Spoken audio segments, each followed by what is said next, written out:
வணக்கம் நண்பர்களே. இன்றைக்கி நம்ம பார்க்க போகிற கிளைம் தெஃப்ட் கிளைம். அது வண்டி திருடு போயிடுச்சு. இதுக்கு உடனடியாக என்ன செய்யணும் அப்படிங்கிறது தான் இன்றைக்கி நம்ம பார்க்க போகிறோம். வண்டி திருடு போயிடுச்சுன்னு உங்களுக்கு தெரிஞ்ச உடனே சம்மந்தப்பட்ட இன்சூரன்ஸ் கம்பெனிக்கு டோல் ஃப்ரீ நம்பர் மூலம் நீங்கள் தகவலை கொடுக்கறது நல்லது. ஏன் அப்படின்னா, வண்டி ஒரு பக்கமாக போய் நிறுத்தியிருப்பீங்க, வண்டி காணாமல் போயிடுச்சு, அது உங்களுக்கு நல்லா தெரிஞ்சிருச்சு அப்படின்னா இமீடியட்டாக கூப்பிட்டு சம்மந்தப்பட்ட இன்சூரன்ஸ் கம்பெனிக்கு, ஐயா இந்த மாதிரி வண்டி எடுத்துகிட்டு வந்திருந்தேன், இந்த ஏரியாவில் நிறுத்தியிருந்தேன், வண்டி காணாமல் போயிடுச்சு அப்படின்னு தகவலை கொடுத்துட்டு அதுக்கப்புறம் எஃப்ஐஆர் கொடுக்குறதோ அல்லது உங்கள் சுயமுயற்சியில் வண்டியை தேடுறதோ செய்கிறது நல்லது.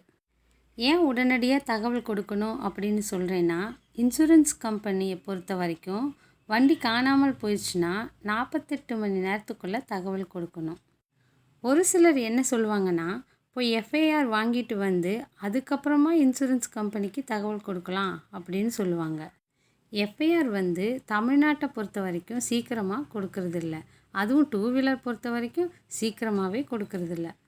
10 நாளும் ஆகும், 3 மாதம் ஆகும். ஆனால் நீங்கள் இதெல்லாம் வாங்கிட்டு வந்து இன்சூரன்ஸ் கம்பெனிக்கு தகவல் கொடுக்கும்போது இன்சூரன்ஸ் கம்பெனி சிம்பிளாக உங்களுடைய கிளைமை டிலே இன்டிமேஷன் அப்படின்னு சொல்லி உங்கள் கிளைமை நிராகரிப்பு பண்ணிடுவாங்க.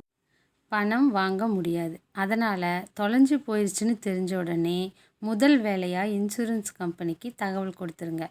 அதுக்கப்புறம் எஃப்ஐஆர் கொடுக்குறதோ அல்லது உங்கள் சுயமுயற்சியில் வண்டியை தேடுறதோ செய்யுங்க.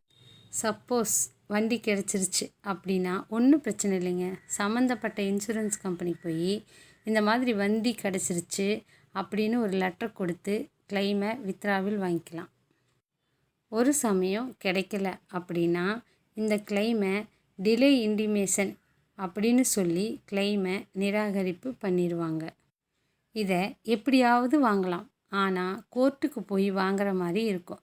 அது கேஸ் ஆகி 2-3 வருஷம் தள்ளிக்கிட்டே போயிடும். அதனால் உடனடியாக எதை செய்ய முடியுமோ அதை சீக்கிரமாக செஞ்சுருங்க. நன்றி, வணக்கம்.